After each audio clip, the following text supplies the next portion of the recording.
Salmo 42 e o Salmo 43. Vamos fazer a leitura destes dois salmos.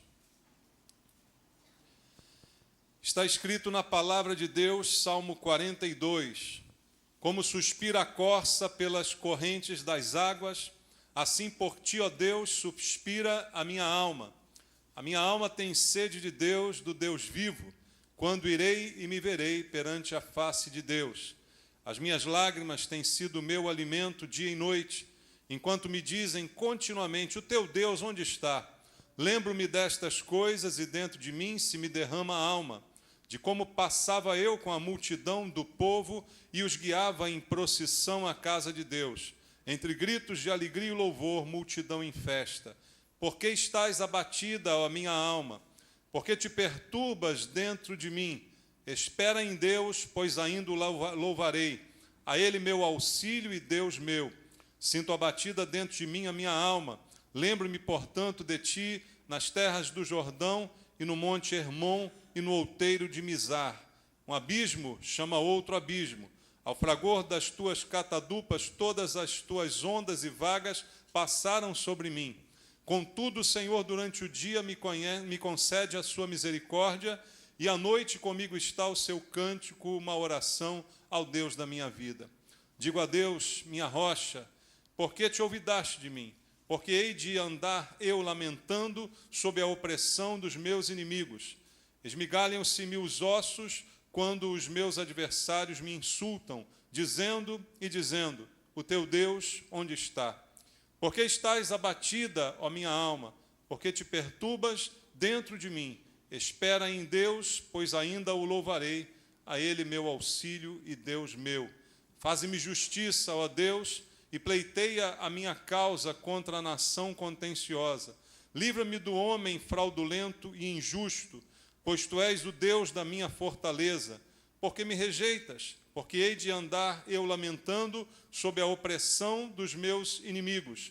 Envia a tua luz e a tua verdade, para que me guiem e me levem ao teu santo monte e aos teus tabernáculos. Então irei ao altar de Deus que é a minha grande alegria. Ao som da harpa eu te louvarei, ó Deus, Deus meu.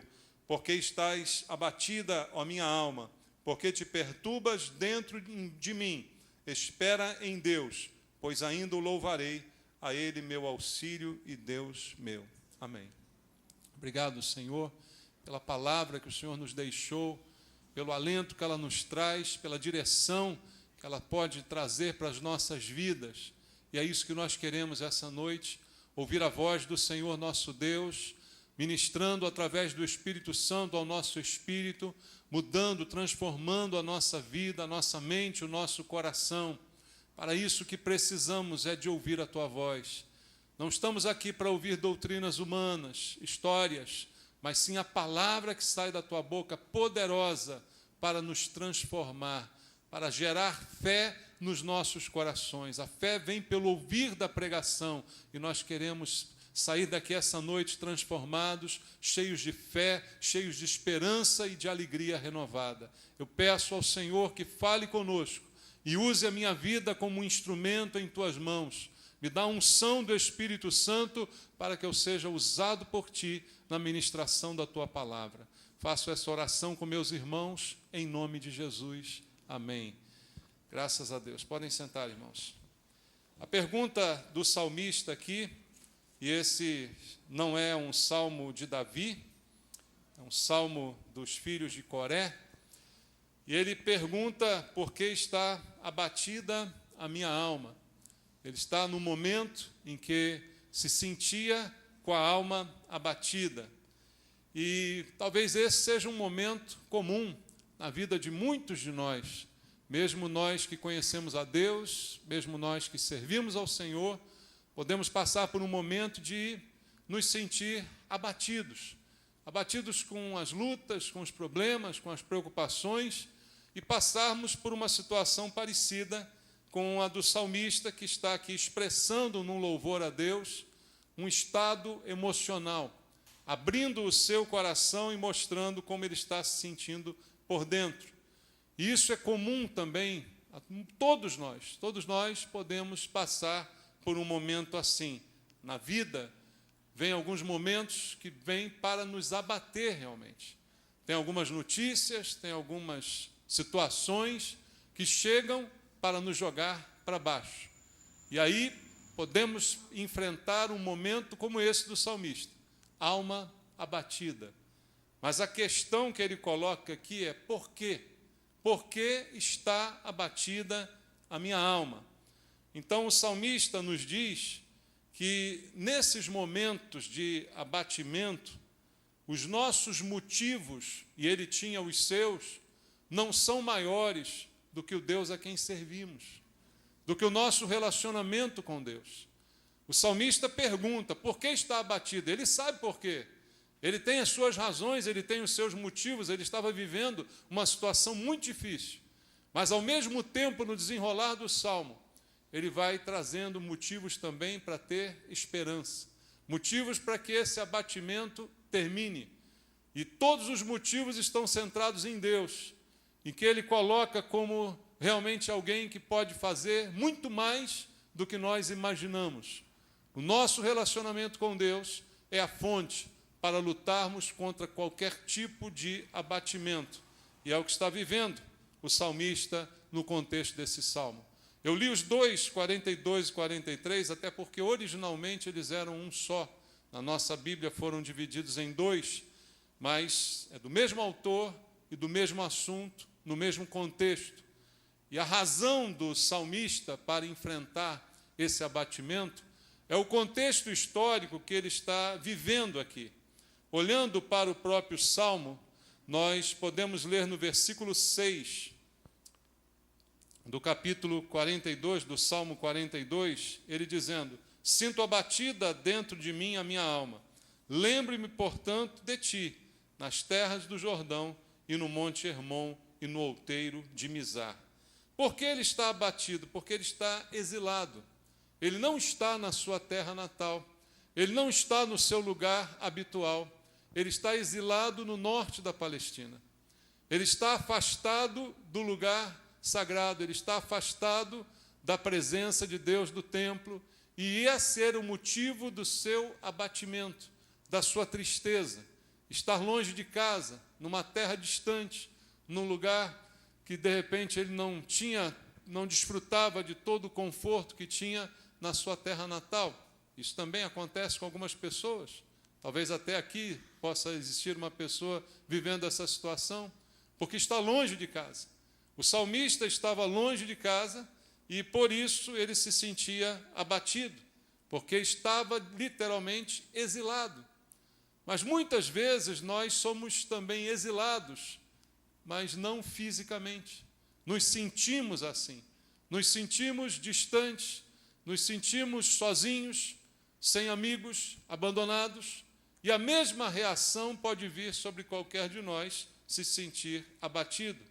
No versículo 3, ele diz: as minhas lágrimas têm sido o meu alimento dia e noite, enquanto me dizem continuamente: o teu Deus onde está? Veja, ele tem derramado lágrimas continuamente, quer dizer que ele tem chorado. A tristeza, o abatimento da sua alma o leva a chorar. E como ele diz aqui no verso 3, continuamente, dia e noite. Um momento de tristeza que não passava. Assim estava a vida desse homem nesse momento, chorando continuamente. E no versículo 3, ainda dizendo que pessoas chegavam perto dele e perguntavam de maneira debochada: o teu Deus onde está? Por que você está aí chorando? Cadê o teu Deus? Por que você chora se você diz que crê em Deus? Acontece isso com a gente? O que você acha? Já aconteceu com você? Você está abatido, você está triste, e alguém ainda vai questionar: cadê o teu Deus? Talvez até com uma boa intenção, de repente, te sacudir para você melhorar, mas essa era a situação que ele estava vivendo naquele momento, de lágrimas, de pranto, e ainda ouvindo essas perguntas, como quem questiona o seu relacionamento com Deus. No versículo 4, ele diz: lembro-me destas coisas, e dentro de mim se me derrama a alma. de como eu passava com a multidão do povo e os guiava em procissão à casa de Deus, entre gritos de alegria e louvor, multidão em festa. As lembranças que ele trazia do tempo em que ele estava no templo, da época em que ele servia ali, da alegria que ele tinha em exercer o seu serviço, o seu sacerdócio, conduzindo as pessoas, conduzindo o povo, são lembranças que tornavam a sua tristeza ainda maior. Veja que se isso também não acontece com a gente. Às vezes a lembrança de um passado feliz, quando contrastada com a situação atual, que não é de felicidade, ela acaba produzindo mais tristeza, aquilo que chamamos de melancolia, porque eu já vivi coisas melhores, eu já experimentei coisas melhores, eu já vivi tantos momentos de alegria, e agora, olhando para o momento atual, parece que a tristeza aumenta por causa da lembrança dos momentos felizes. É isso que ele está falando. Ele lembrava de como ele conduzia as pessoas em procissão à casa de Deus, de como era alegre o seu envolvimento com as coisas de Deus, e agora está afastado de tudo isso. Olhando para a sua situação, a tristeza tende apenas a aumentar diante dessa circunstância. E aí ele diz, no versículo 7, o que nós conhecemos e citamos muitas vezes, um abismo chama o quê, irmãos? Outro abismo. Ao fragor das tuas catadupas, todas as tuas ondas e vagas passaram sobre mim. Abismos e ondas passando sobre ele. Um abismo chamando o outro, numa ideia de que era um estado de progresso no sentido contrário, progresso para baixo, afundando cada vez mais, sendo soterrado cada vez mais, sofrendo cada vez mais, pelas lembranças, pela saudade, pelas coisas que perdeu, pelas coisas que deixou, pelas preocupações do momento presente, e aquilo se tornando um turbilhão em sua vida, ondas passando sobre ele, um abismo chamando outro abismo, um problema chamando outro problema. Quem de nós já não passou por isso, né? De se sentir, de repente, num momento assim, em que parece que tudo tem que dar errado, dá errado, né? Parece que não tem nada mais para piorar e acaba piorando. E as coisas vão se sucedendo, os problemas vão aumentando, um abismo vai chamando o outro, e a sensação é a mesma sensação que esse homem está transmitindo para nós nesse salmo, feito aqui com a inspiração de Deus. Versículo 10, ele continua dizendo: esmigalham-se-me os ossos quando os meus adversários me insultam, dizendo e dizendo. O que eles dizem? O teu Deus, onde está? Mais afronta, mais afronta. Toda hora alguém chega perto dele e continua afrontando, e ele com os ossos esmigalhados, se sentindo muito mal, e os adversários o insultando, e a maneira que eles tinham de o insultar era questionar, mais uma vez, o seu relacionamento com Deus. O teu Deus, aonde está? Sofrimento, deboche, tudo isso junto com o que ele estava passando, sempre piorando, e ainda pessoas escarnecendo, desafiando, inimigos, como ele diz aqui, agindo dessa maneira com ele. Assim ele narra para nós como era o estado de espírito dele. Por que Deus deixou isso registrado aqui? Porque nós, como eu disse aqui, podemos passar por isso. Nós podemos estar vivendo situação bastante semelhante, em que estamos sofrendo, em que um sofrimento chama o outro, e ainda tem pessoas para questionar, ainda tem pessoas para debochar, ainda tem gente para perseguir, e essa é a situação de muitas pessoas. Mas o salmista deixa isso registrado por inspiração de Deus para quê? Para que a gente aprenda com a palavra de Deus que há uma saída. Para que a gente aprenda que, por pior que seja o problema e a situação, há uma saída. Há várias saídas, inclusive. E o salmista está aqui nos ensinando. Veja o que diz o versículo 11. Ele pergunta mais uma vez: por que estás abatida, ó minha alma? por que te perturbas dentro de mim? Aí ele traz a saída. Espera em Deus, pois ainda o louvarei, a Ele meu auxílio e Deus meu. Mesmo com todos os problemas, com todos os motivos que ele podia enumerar para estar abatido, para estar angustiado, para estar chateado, deprimido, a declaração final que ele dá é: espera em Deus, pois ainda o louvarei. Ele sabe a resposta. Por que está abatido? Ele sabe. Melhor do que ninguém, quem sabe dos meus problemas sou eu. Amém? Você sabe dos teus problemas melhor do que ninguém. Só cada um de nós sabe aonde nos aperta o calo, como dizem aí. Não é verdade? Eu sei. Se eu estiver abatido, eu sei por quê. O salmista sabia por quê. Você talvez saiba, certamente sabe por quê.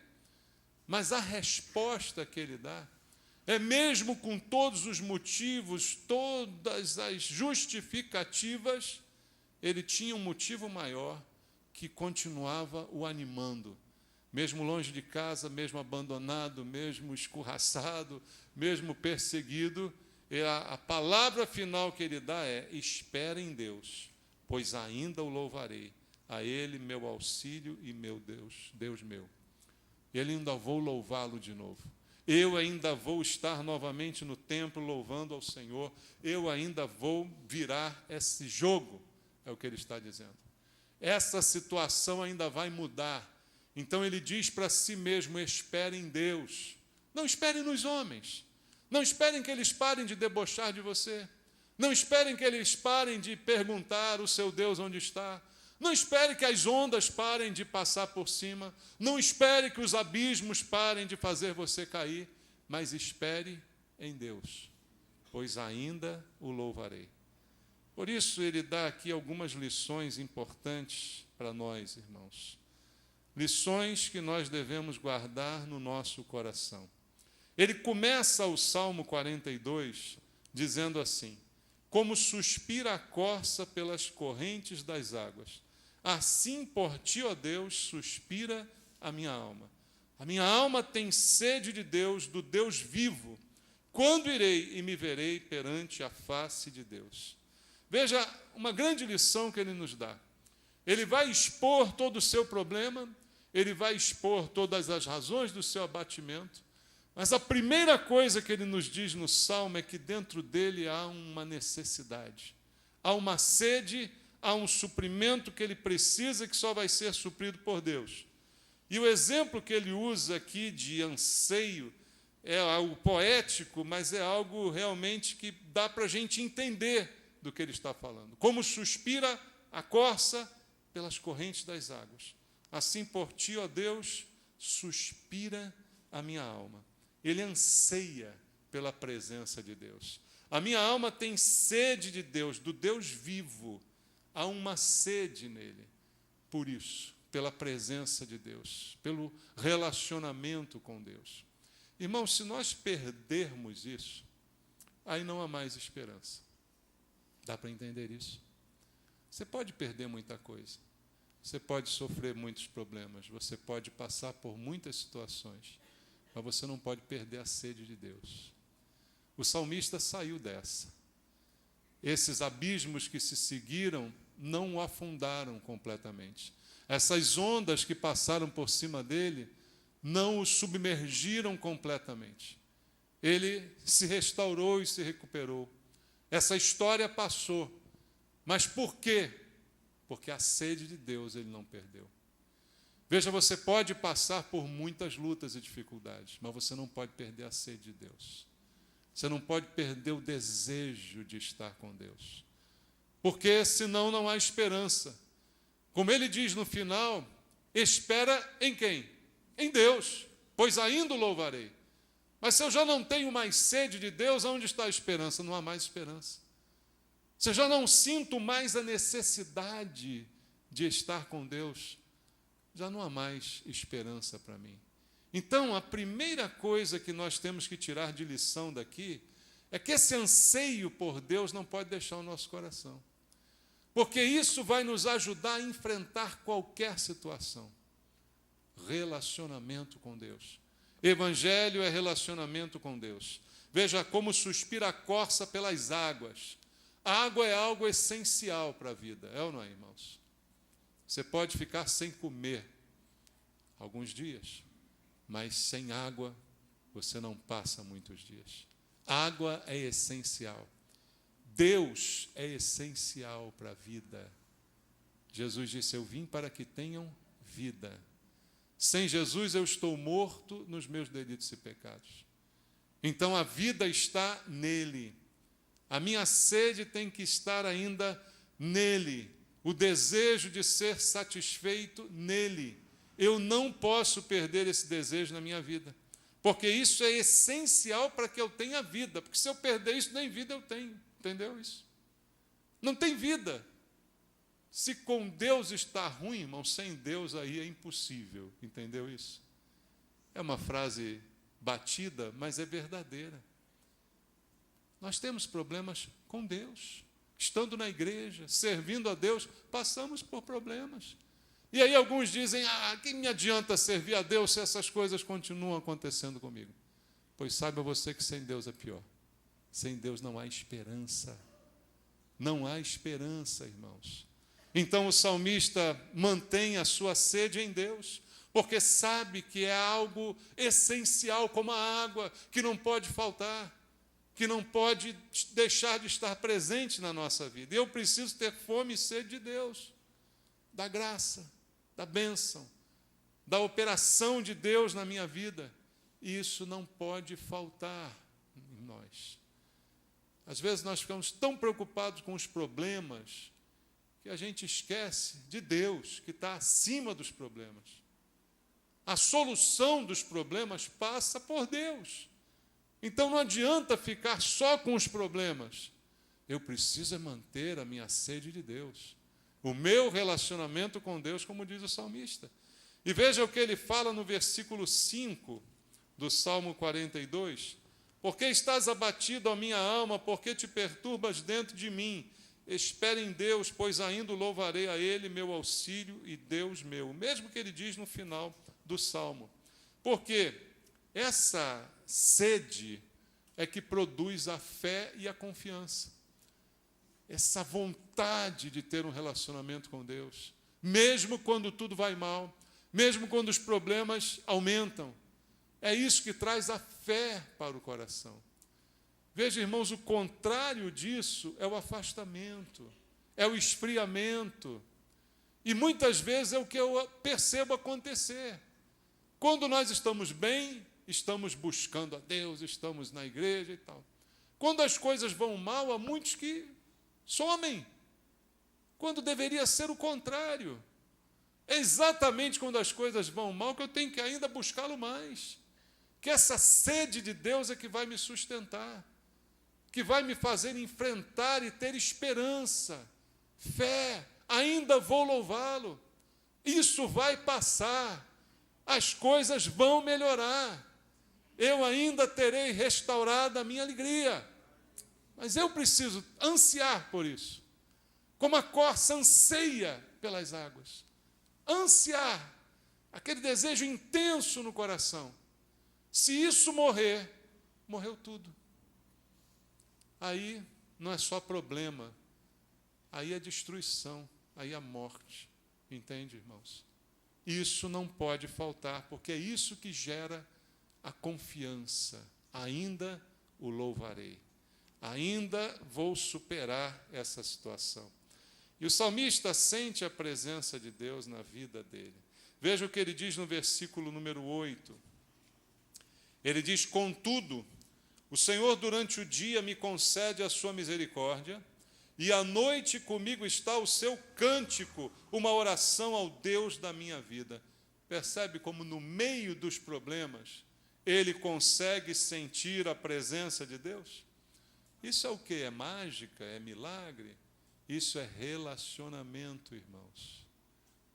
Mesmo quando um abismo está chamando o outro, mesmo quando uma onda está vindo atrás da outra, mesmo quando ele não consegue respirar, ele ainda diz: contudo, com tudo isso que eu disse para vocês, com todas essas dificuldades, durante o dia o Senhor me concede a sua misericórdia. E à noite comigo está o seu cântico, uma oração ao Deus da minha vida. Veja, mesmo na luta, mesmo na prova, mesmo no problema, ele consegue dizer: eu sinto a misericórdia de Deus sobre a minha vida.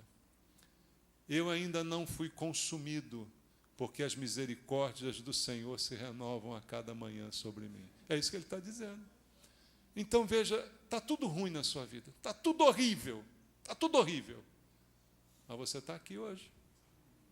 As misericórdias do Senhor se renovaram sobre você. Você abriu os olhos de manhã, você respirou pela misericórdia de Deus. Você não merecia estar vivo hoje. Dá para a gente botar na cabeça que a gente não merecia estar aqui hoje? Alguém merecia estar aqui hoje? Não, ninguém merecia.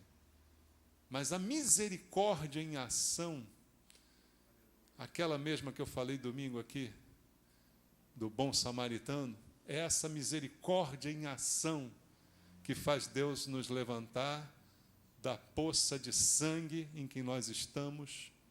Nossas mãos estão cheias de sangue do pecado, e Ele nos levanta, nos coloca de pé, não porque a gente merece, não porque nós temos um mérito para mostrar, mas porque Ele é gracioso e misericordioso.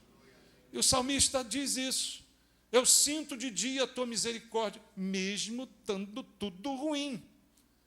E por isso, à noite, eu ainda tenho fôlego para cantar ao Senhor. À noite comigo está o seu cântico, uma oração ao Deus da minha vida. Veja, irmão, está tudo ruim, mas ele não para de cantar. Está tudo ruim, mas ele não para de louvar. Por que a gente para? Está tudo ruim, não para de cantar, não para de louvar. Amém? Porque senão fica pior. Se está ruim e você para de cantar, de louvar, aí fica pior. Para de orar, fica pior. Porque além de estar ruim, agora não tem Deus. E eu não tenho mais sede dele. E eu não sinto mais sua presença, não percebo mais sua misericórdia. Aí piora tudo. A experiência de vida do salmista, abrindo o seu coração para nos ensinar como enfrentar essas coisas. É crendo na presença de Deus, no relacionamento com Deus, é crendo na misericórdia, é louvando, é na expectativa da bênção, ainda o louvarei. Não perco a esperança, mesmo que tudo acabe, não perco a esperança. Mesmo que a figueira não floresça, mesmo que não haja flores, mesmo que não haja animais no curral, me alegro no Senhor, dizia Abacuque. Exulto no Deus da minha salvação. Assim tem que ser, irmãos. Mas isso é fruto de relacionamento. Veja, mesmo com tudo isso, ele não para de orar, ele não para de louvar. Não há nada tão profundo assim como isso que Deus está nos ensinando essa noite, irmãos. E é por causa dessa atitude que ele vai se questionar. Veja, no versículo 9 e no versículo 11, ele diz: digo a Deus, minha rocha, por que te olvidaste de mim? Por que hei de andar eu lamentando sob a opressão dos meus inimigos? A impressão que dá no versículo 9 no início é que ele pergunta por que Deus se esqueceu dele, né? Mas, na verdade, o sentido dessa pergunta é: Deus não se esqueceu de mim? Por que eu estou pensando que ele se esqueceu de mim? É esse o sentido da pergunta. E aí ele diz logo depois: por que então eu vou andar lamentando sob a opressão dos meus inimigos? Ora, Deus está comigo. Por que eu vou ficar me lamentando, me lamuriando, que os inimigos estão me perseguindo e tal, e aquela ladainha? Versículo 11: por que estás abatida, minha alma? Ele se questiona por causa do relacionamento. Então ele diz: não é normal que eu esteja assim. É justificável. Eu tenho todos os motivos do mundo para justificar o que eu estou sentindo na minha alma. Mas diante do meu relacionamento com Deus, isso não tem cabimento. Entendeu isso? Você tem razão, às vezes, para sofrer. Nós temos razão, às vezes, para sofrer. Nós temos razão para chorar. Sabia? Nós temos razão para chorar. Só que a Bíblia diz que o choro pode durar uma noite, mas a alegria vem pela manhã. Você tem razão para sofrer, você tem razão para chorar, você tem razão para se lamentar. Mas o que o salmista vai dizer é que isso não é suficiente para que eu esqueça do meu relacionamento com Deus.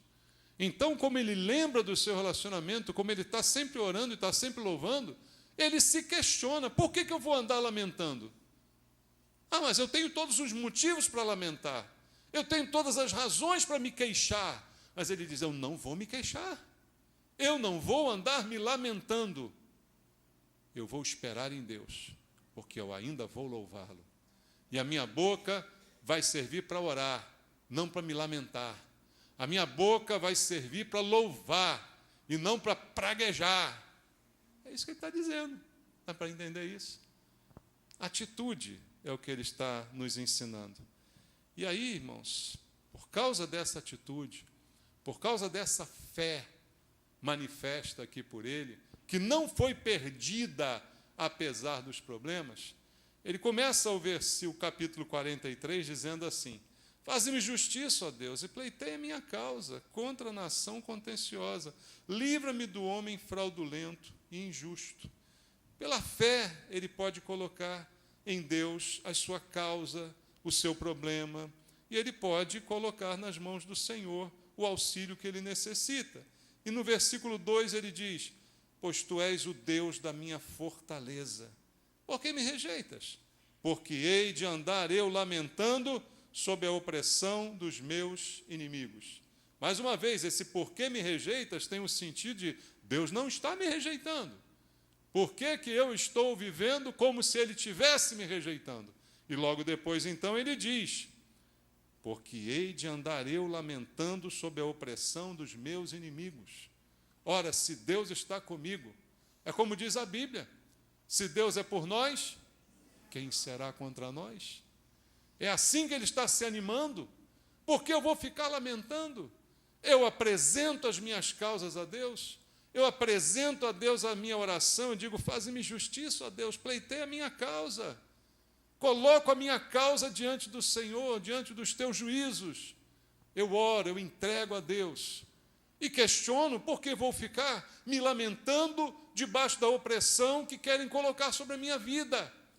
Não vou me lamentar, porque o Senhor está comigo, e eu vou esperar nele, e ainda vou louvá-lo. Essa situação ainda vai mudar. Versículo 3 do capítulo 43, ele diz: envia a tua luz e a tua verdade, para que me guiem e me levem ao teu santo monte e aos teus tabernáculos. Então irei ao altar de Deus que é a minha grande alegria. Ao som da harpa eu te louvarei, ó Deus, Deus meu. Ele pede luz e discernimento para estar sempre na presença de Deus. E o que ele diz de Deus? De Deus que é a minha grande alegria. Ele não tem nenhum motivo para ter alegria. A situação e as circunstâncias da sua vida, o sofrimento, o abatimento da sua alma, não lhe dão nenhum motivo para ter alegria. Mas qual é a sua alegria? Ele diz aqui: quem é a sua alegria? Deus. Em Deus, que é a minha grande alegria. Será que Deus é a nossa grande alegria? É essa a questão chave aqui, irmãos.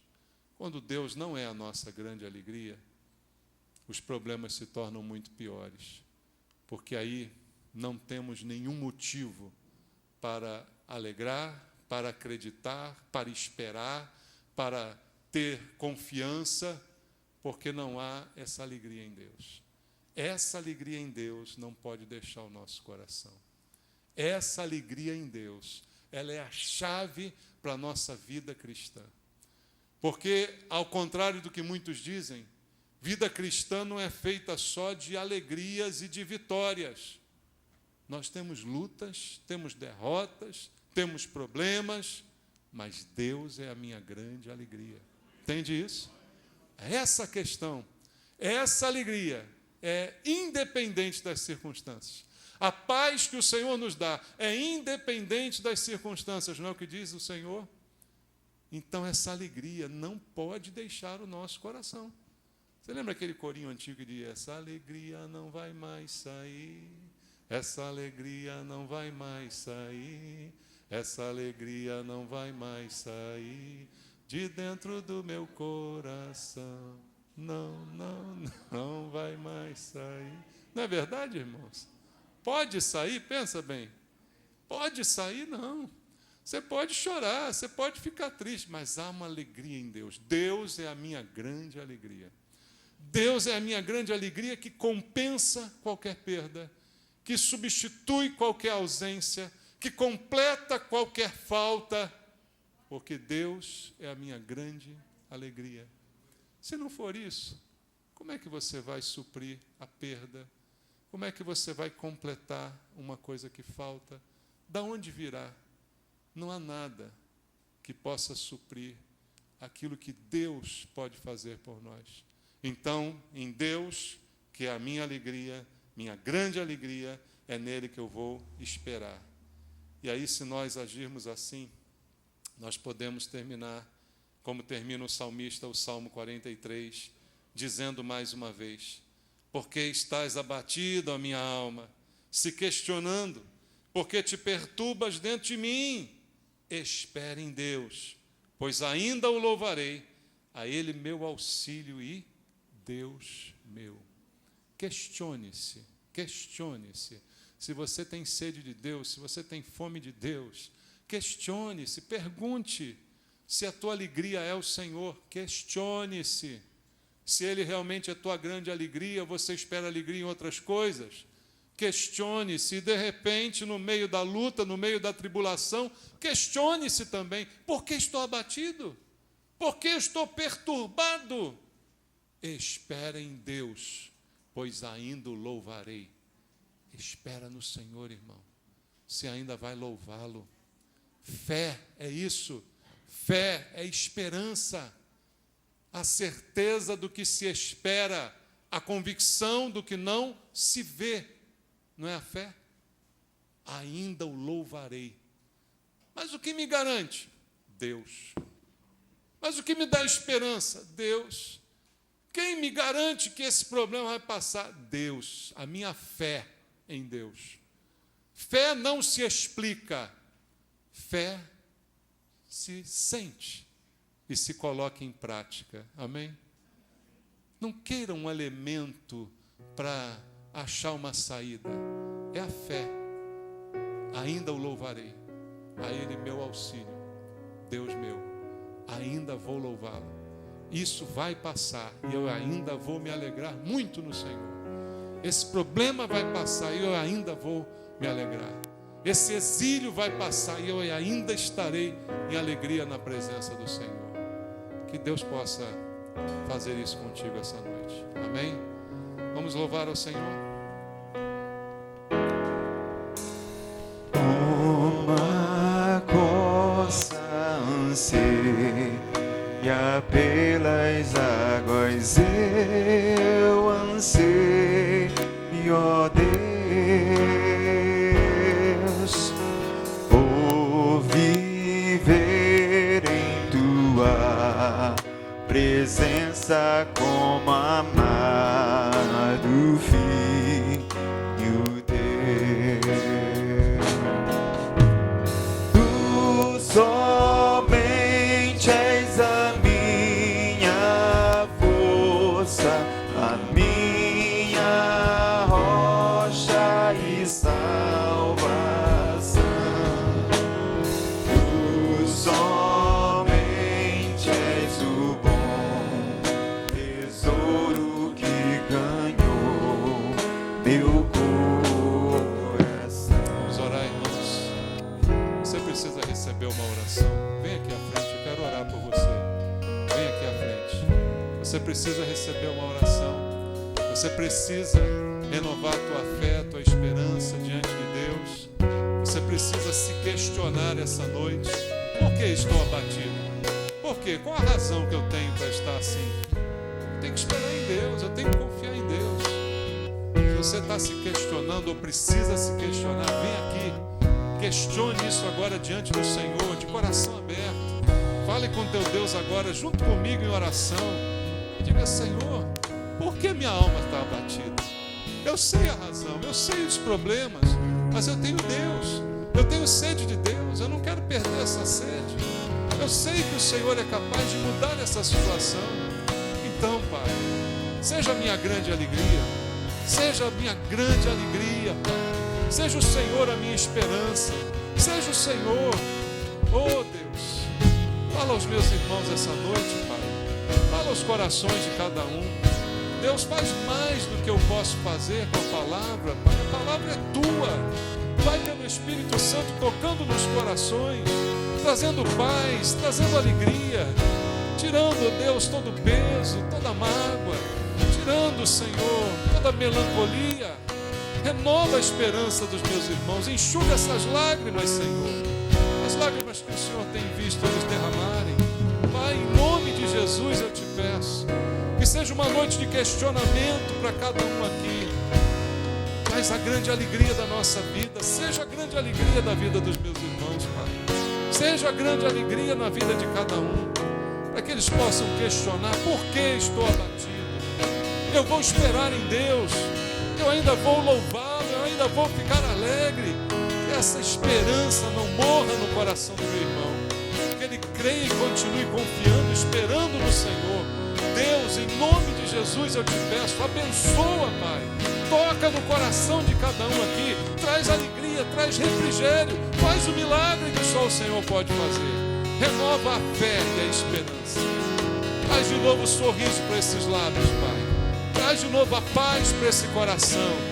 Traz, Senhor, a alegria de novo, meu Deus. A alegria, mesmo no meio das lutas, que elas passem e que eles possam ainda louvá-lo com esperança e com alegria. Eu te peço isso, ó Deus. Abençoa meus irmãos. Abençoa esses que aqui estão, pedindo ao Senhor, se confrontando com o Senhor, questionando a si mesmos. Pai, em nome de Jesus, abençoa cada um deles. Em nome de Jesus. Põe tua mão sobre eles. Em nome de Jesus. Amém. Deus abençoe você, meu querido. Dá um abraço em alguém perto de você aí. A bênção ao teu irmão. Vamos louvar. O desejo que tem minha alma é adorar-te, ó Senhor. Eu nasci só para louvar-te, meu amado Salvador.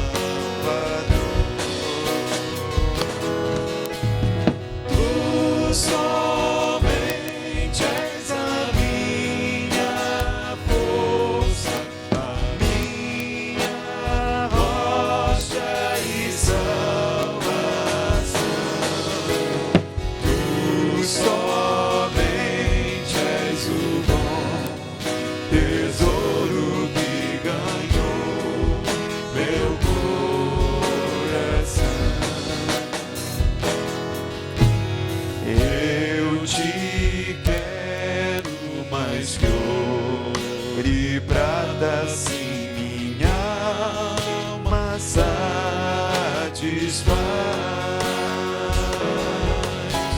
Só em ti tenho alegria, Deus de glória, Deus da paz.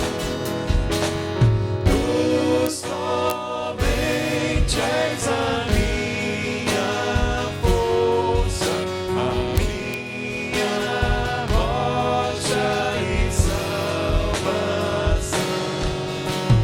Tu somente és o bom tesouro que ganhou meu coração. Tu somente. Tu somente és a minha força, a minha rocha e salvação. Tu somente és o bom tesouro que ganhou meu coração. Obrigado, Senhor. Glória ao teu nome. Glória ao nome do Senhor. Glória a Deus. Que Deus possa confortar o teu coração, que você possa se confrontar, não é? Diga, espero em Deus, ainda o louvarei. Essa situação vai mudar. Creia nisso. Amém, irmãos? Creia de todo o teu coração. Isso é fé. Fé não se explica, né? É simplesmente confiar. Que você confie no Senhor. Amém? A cantina missionária funciona. Estamos sábado aqui no culto infantil. Domingo, venha para a igreja, venha cultuar, venha ouvir a palavra de Deus. Tem pizza hoje? Oh, maravilha, pizza na cantina, tá bom? Que a graça e a paz do nosso Senhor e Salvador Jesus Cristo, o amor de Deus, a comunhão, a consolação do Espírito Santo reinem sobre a tua vida. Que o Senhor te abençoe, te guarde, te leve em paz ao teu lar e traga você de volta, sempre com alegria, para juntos ouvirmos a palavra de Deus nesse lugar. Que Deus te abençoe rica e abundantemente, em nome de Jesus. Amém. Graças a Deus. Vamos louvar. E a graça do Senhor Jesus e o amor